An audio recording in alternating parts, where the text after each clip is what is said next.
lobi. Boni boyo koma bakonzi boto sali kama buka paka poani. Buka paka poani. Merci beaucoup. Merci. Magode Kei. Magode Kei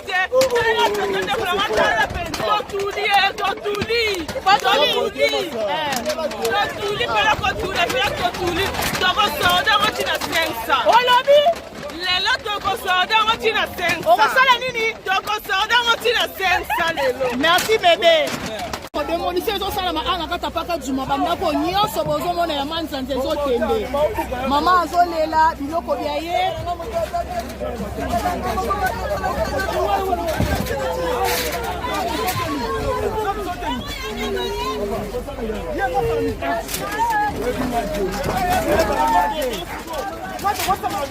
Démolition inédite à paka djuma, voilà. OK. Bato bazolela, ba famille ezolela. Bakuvu abakende okima. Bakana nga okomina tesiko. Okima abijima boye. Ima boye komina tesiko. Ande ko de bandas de monima boye. Mama bazolela.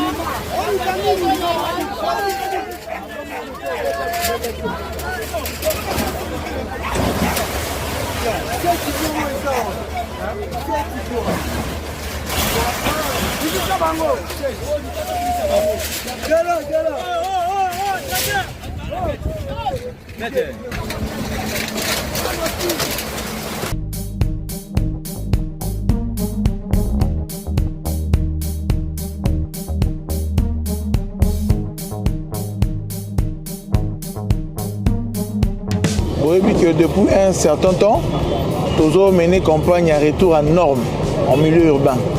Donc, nous sommes s'inscrire dans le cadre de retour à normes. Surtout, l'instauration, il y a autorité à l'État. Et l'État va tout s'arrêter. L'État a des ordres permanents et il va continuer. Parce que l'ordre public inclut fondamentalement trois aspects. La sécurité, la salubrité ainsi que la tranquillité. Vous voyez que place Oyo, ils ont foyer, il y a insécurité et belé. Vous avez option liboso pour la mission. Deuxièmement, vous avez pour libérer la prise ferroviaire. L'accompagnement, il y a rétablissement en train urbain au Natra, c'est-à-dire la prise ferroviaire, si il y a un rail et l'équipe. Et si un train singé les cas, on doit envahir en haut. On doit bâtir un co-salema, des autres co-salema, pour fonctionner normalement, un train co-salema. Nous faisons libérer la prisonniers. Mais également pour nettoyer surtout en bouteille sécurité. Et aussi pour que tant que des ordres s'installer, ils ont un peu foyer. Vous voyez? Ils ont un épicentre, il y a une épidémie. Donc tout ça peut un problème de santé publique ainsi. Donc dans le cadre, il y a sécurité, dans le cadre de sa mobilité et aussi pour prévenir la nécessité à santé publique d'être au procès de l'évacuation. La ligne opinion est retenir boé. Tout bazar ainsi qu'en union selon le rail, bazar qui vont aviser ça fait plus de 6 mois. Bazar vont mise en demeure ça fait plus de 6 mois. Ça même porté à plus d'une année. Il fallait que l'opération au Salema. Mais également la dissolution des OAMI. L'accompagnement dans Natra, Bachepe Massoua, Oarolinga, Azonga, l'intérieur, Azongi l'intérieur. La dissolution des OAMI pour aller à disposer la rabango pour vendre kimia pour libérer Sikao. Tout l'unité opération est mal interprétée. Parce qu'avant d'aller à Kinshasa, on a ça la ranzela au poids lourd, ayebi marmi et les karawa. On va perdre ma perruque, on va perdre ma bijoux, on va attaquer dans un bateau. On ne peut pas laisser en tant que l'État en situation et se pérenniser, continuer. En tant que responsable, il fallait à un moment donné mettre fin à ça. Et je cède la parole à la République démocratique du Congo. Merci, Monsieur le Président. J'ai l'honneur de prononcer cette déclaration au nom de A3, à savoir le Libéria, la Somalie et mon propre pays, la République démocratique du Congo. Nous remercions le secrétaire général adjoint Jean-Pierre Lacroix, le général de division Georges Agré et M. Edmond Yakani pour leur intervention pertinente. Nous saluons la participation du représentant du Soudan du Sud à la réunion de ce jour. Les A3 saluent l'engagement du gouvernement du Soudan du Sud auprès de ses partenaires régionaux et internationaux. Cependant, nous sommes préoccupés par le fait que l'accord revitalisé se trouve à un tournant critique en raison de violations persistantes sur le plan politique et sécuritaire. Nous restons particulièrement alarmés par le maintien en détention et le procès du premier vice-président Riek Machar et d'autres dirigeants du SPLM-Mayo. Ces développements associés à des remaniements politiques unilatéraux risquent de compromettre les progrès du gouvernement de transition et les perspectives d'élections pacifiques et crédibles. Nous réitérons notre appel en faveur de leur libération immédiate et exhortons toutes les parties à reprendre un dialogue politique inclusif. En ce qui concerne le processus électoral, le Soudan du Sud se trouve à un moment décisif.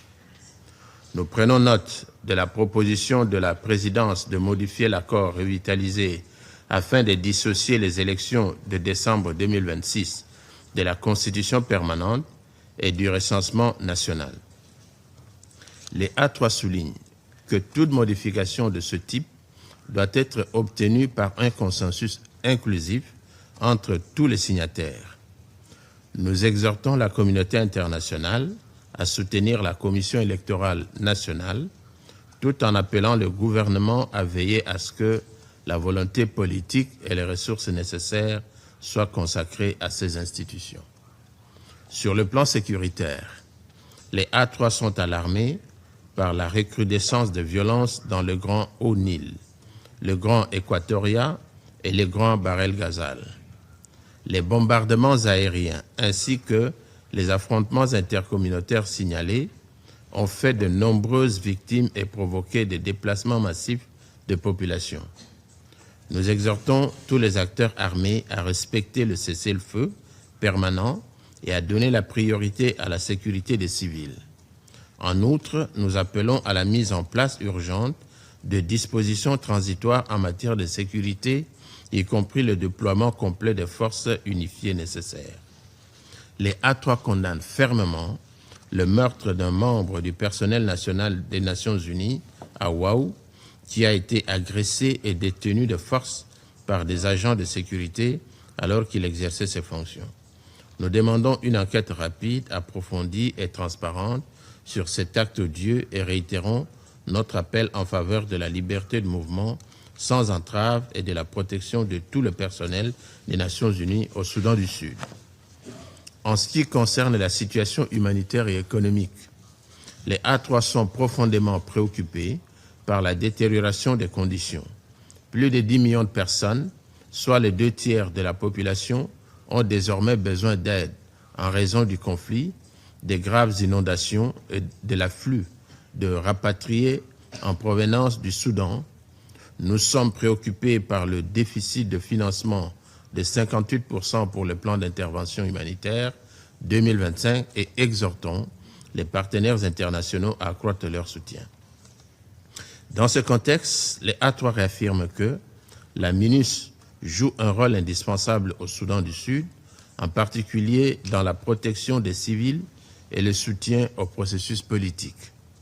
Tout en notant avec satisfaction la coopération constructive du gouvernement avec la MINUS dans la mise en œuvre du plan d'urgence de la mission, nous exprimons notre préoccupation quant à l'impact des récentes réductions des dépenses sur la capacité opérationnelle de la mission, notamment les limitations imposées aux patrouilles et à l'engagement politique. Nous soulignons donc le besoin urgent d'un financement durable, prévisible et adéquat, tant que la MINUS que pour les opérations humanitaires. En conclusion, les A3 soulignent qu'une approche menée par l'Afrique, fondée sur le partenariat et le respect de la souveraineté, de l'unité et de l'intégrité territoriale du Soudan du Sud, offre la voie la plus durable vers la paix. Nous saluons l'engagement constant de l'Union africaine, de l'IGAD et du Kenya dans le cadre de l'initiative Tumaini. Nous exhortons toutes les parties prenantes sud-soudanaises à rester attachées à l'accord revitalisé et à œuvrer collectivement pour assurer un avenir stable et démocratique à leur peuple. Je vous remercie. Présent sur les chantiers de la région Moulani, où la société de services Viumbira SSV exécute les travaux, Timothée Soumaïli a exprimé sa satisfaction. C'est le directeur provincial de l'OVD Nord Kivu qui a inspecté les travaux d'asphaltage, parlé des travaux bien faits et correspondant aux normes prescrites dans les cahiers des charges du contrat. En tant que mission de surveillance des travaux qui s'effectuent dans la voirie, l'OVD a l'obligation de veiller à la bonne qualité de tout ce qui s'exécute sur la voirie. Et ici à Beni, l'entreprise SSV est en train d'exécuter les travaux de construction et modernisation de l'avenue Djumlani où nous nous retrouvons. Et voilà pourquoi je suis venu voir personnellement, parce que l'entreprise a débuté les travaux d'asphaltage. L'entreprise est en train de nous produire des enrobés de bonne qualité. Moi-même, je viens de vérifier la température à l'usine et au niveau ici du chantier, la température de la pose. En tout cas, j'ai la joie de vous annoncer que tout est conforme. Par ailleurs, Timothée Soumaïli exhorte la population locale à soutenir la SSV dans ses efforts de développement endogène de la région. Je demande à la population de faire confiance à leur entreprise. SSV, c'est une entreprise locale, une entreprise de Beni. Il faut faire confiance à cette entreprise parce que ce sont les jeunes d'ici, les propriétaires et d'ici. Et on ne peut qu'encourager lorsque une entreprise locale fournit d'efforts de s'équiper, d'améliorer les conditions de travail, le matériel de travail, on ne peut que féliciter. Et cette entreprise SSV est en train de monter en puissance, nous ne pouvons que les féliciter. L'entreprise est en train de travailler sous la surveillance de l'OVD et sous la mission de contrôle qui est le BTC. Et j'ai la joie de vous annoncer que, en tout cas, tout est dans les normes. Rappelons que la société de services Viumbira SSV exécute ses projets sous le financement du gouvernement provincial du Nord Kivu, dirigé par le général-major Somo Kakule Evariste. Sur les chantiers, les ronds-points Kabila et des gens franchis et les travaux continuent. C'est un vrombissement porteur d'espoir. Après des années de poussière et de promesses, les travaux sur la route nationale numéro 18 axe Petit Kasai Boulungu et sa variante Makoso-Vanga sont enfin devenus une réalité. Ce lundi 9 février 2026, le maître d'ouvrage délégué du ministère des ITP sur ce projet, qui est l'agence congolaise des grands travaux en collaboration avec la firme chinoise Sinohydro 14, a procédé au démarrage effectif des travaux de praticabilité sur ces tronçons stratégiques du territoire des Boulungu dans la province d'Ikwilu.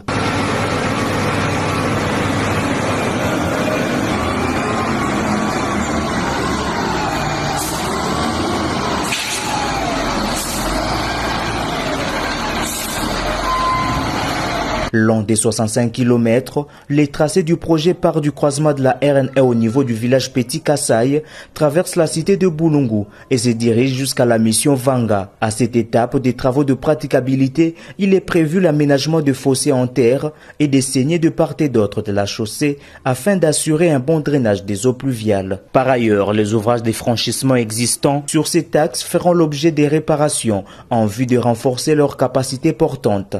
L'agence congolaise de grands travaux et CISC SA, à travers sa sous-traitante Sinohydro 14, s'est dit déterminée à fluidifier le trafic sur ces tronçons très sablonneux grâce au financement du programme sino-congolais.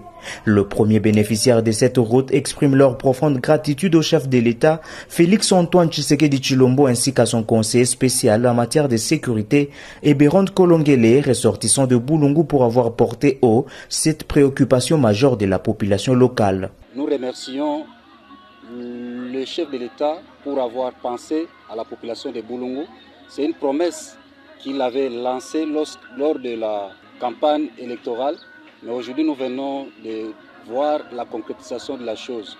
Par là, la population de Boulungu, pour les cas d'espèce, nos remerciements vont tout droit au chef de l'État et à son collaborateur direct, qui est le spécial Excellence Eberon Kolongele. Arrivé à Boulungu, vous pouvez passer 4 heures du temps, 5 heures du temps, surtout si votre moto n'est pas en bon état. En tout cas, ce que l'excellence, le chef de l'État a fait pour la population de Boulungu, ça va rester de génération à génération. Vraiment, mais c'est pas la mine na mutamutu kisekeli ya mesa la kimaboke ya mbanu vraiment na wiki la betu jila betne kemba mingi na zelu ame jiki betu jila vraiment kwenda kati na nsuka vraiment asuka vena katikati mais c'est pas la vraiment umela na place na kele a umela vraiment botula prince botula ba prince botula beka ntoto mpango dame botula ba prince na ti yo luta kuma tina bango kwenda ba bola meno be kwenda. Agence des grands travaux, nous demandons que vous travaillez pour l'intérêt de notre pays et vous travaillez pour l'intérêt de notre territoire de Boulungu. Travaillez comme il faut, donnez l'amour et donnez aussi la sagesse et la planification, la courage de travailler. Le démarrage effectif de ces travaux est une réponse concrète du directeur général de l'Agence congolaise de grands travaux, l'ingénieur Nico Nzaounzao, aux instructions du chef de l'État données au ministre des Infrastructures et Travaux publics, John Banzalunda. Nouvelle année, nouvelle énergie, action concrète pour la sécurisation des Congolais et leurs biens. Le vice-premier ministre, ministre de l'Intérieur, Sécurité, décentralisation et affaires coutumières Chabani Luko Biango Jacquemin a incarné en janvier 2026 un engagement total pour la sécurité, la justice et la résilience de la République démocratique du Congo. Pour ceux qui n'ont pas suivi, un mois intense avec des opérations anti-Kuluna massives, une justice ferme, des réponses humaines face à des drames comme l'assassinat d'un professeur, des partenariats régionaux solides, des hommages aux héros nationaux et des initiatives mondiales pour anticiper les catastrophes. Un leadership concret qui protège chaque citoyen et renforce la souveraineté de notre pays. Retour en image sur ces mois décisifs, jour par jour. Le 1er janvier, pour protéger les populations dès le nouvel an et consolider l'ordre urbain, le vice-premier ministre adresse ses meilleurs vœux via le ministère et supervise l'opération Ndobo à Kinshasa. 424 Kuluna interpellés en une nuit dans 12 communes comme Mongafula et Njili, portant le total national à 8057 depuis décembre 2024. Le 6 janvier, pour sécuriser les corridors transfrontaliers et contrer l'insécurité affectant les conducteurs zambiens, échanges cruciaux avec l'ambassadeur Kosita, en prélude à la commission mixte. Le 8 janvier, pour dissuader la criminalité avec une justice expéditive, lancement des audiences foraines contre 207 présumés bandits à Matete et Njili, poursuivis pour terrorisme, association des malfaiteurs, extorsion et vol armé. Le 10 janvier, 2 activités marquantes.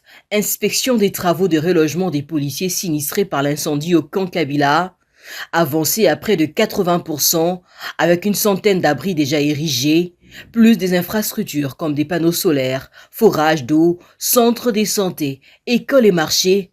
Et puis, causerie morale, encourageant 700 nouvelles recrues à Kassangoulou pour promouvoir discipline et professionnalisme dans le cadre de la loi de programmation de la police nationale congolaise. Et enfin, visite des réconforts à la famille biologique et à la communauté scientifique du professeur assassiné Mathieu Abata Diabar Sona à l'université de Kinshasa. Le 11 janvier, pour condamner les actes barbares et rassurer les universitaires, réception à l'association de professeurs de l'université de Kinshasa à Pukin. Engagement ferme à renforcer la sécurité sur le campus, la cité des professeurs et quartiers environnants. Un suspect déjà interpellé, enquête en cours pour faire toute la lumière avec suspension du sit-in. Après les assurances. Le 12 janvier, pour commémorer le défunt et unir la communauté, participation au culte d'action de grâce à la paroisse protestante de l'université de Kinshasa en mémoire du professeur Abata, assassiné dans la nuit du 8 au 9 janvier 2026. Le 13 janvier, 2 activités phares. Ouverture de la 14e session de la commission permanente mixte défense et sécurité République démocratique du Congo-Zambie à Lubumbashi, présidée par le directeur du cabinet, et officialisation des communes de Pandi et Kacha à Bukavu au Sud Kivu, après plusieurs décennies, des discussions politiques et des revendications depuis 1958. Ces anciens quartiers périurbains deviennent des entités administratives autonomes grâce au leadership du vice-premier ministre Chabani Luko. Une délégation des jeunes de ces communes, conduite par le ministre honoraire Gilbert Kabanda, s'est rendue à Kinshasa pour le remercier, soulignant ainsi l'importance économique de ces zones riches en infrastructures stratégiques. Le 14 janvier, pour mener les discussions de haut niveau sur la coopération sécuritaire et des défenses, arrivée du vice-premier ministre Jacquemin Chabani à Lubumbashi avec le ministre zambien de la Défense Ambroise Luigi Lufuma en vue de co-présider la réunion ministérielle de la 14e session le lendemain, visant à renforcer le lien entre les deux pays et sanctionné par un communiqué conjoint. Le 15 janvier, pour sceller des mesures contre la criminalité transfrontalière et les empiètements frontaliers, clôture de la commission mixte avec signature d'un communiqué conjoint. Le 20 janvier, 2 sujets distincts.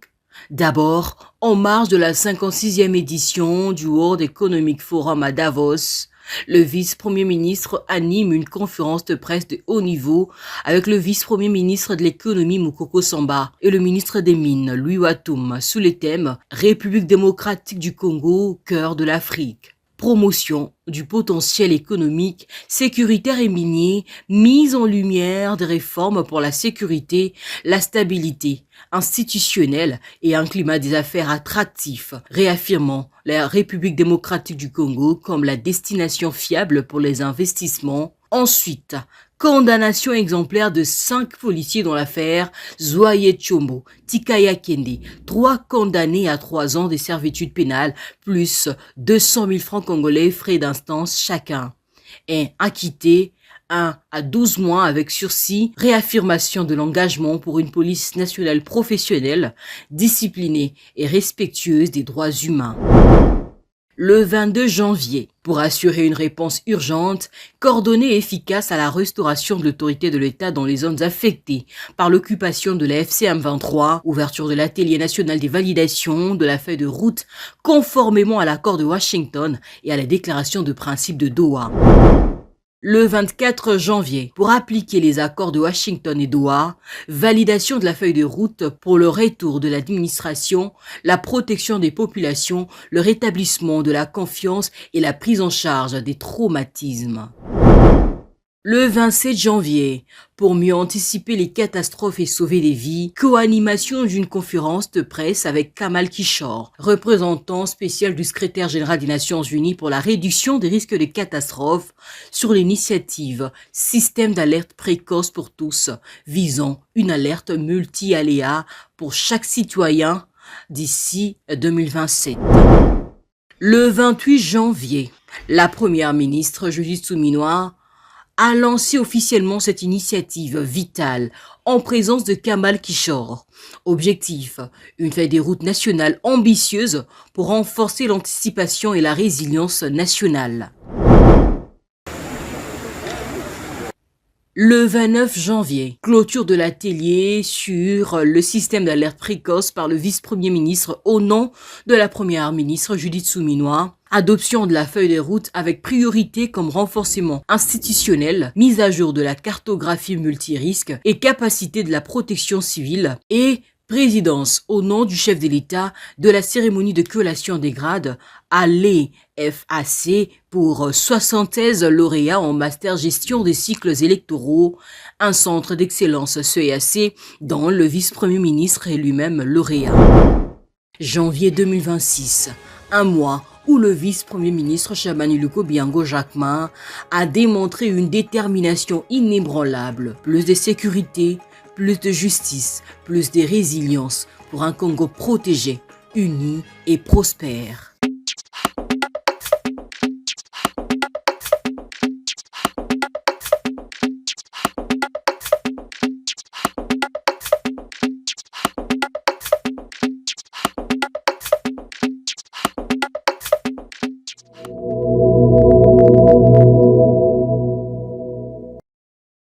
Le président de la République a regagné Brazzaville le mardi 10 février 2026 au terme d'une visite de travail de 5 jours dans la ville de Pointe-Noire.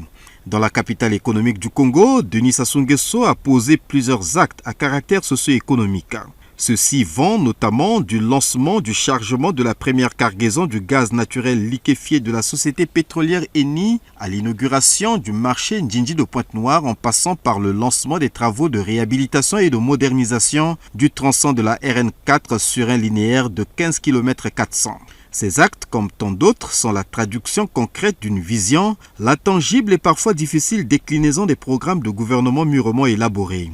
À Pointe-Noire, les populations bénéficiaires de l'attention présidentielle ont fait flèche de tout bois, réservant à Denis Sassou Nguesso et à son épouse un accueil de grand jour, activant les leviers de la mobilisation affichant leur disponibilité à l'accompagner vers les rivages du progrès. Après ces fervents instants de communion, le président de la République se rend encore à l'évidence que le peuple l'aime toujours et compte beaucoup sur lui. Il mesure le poids de la responsabilité, la dimension des attentes et l'ampleur des besoins.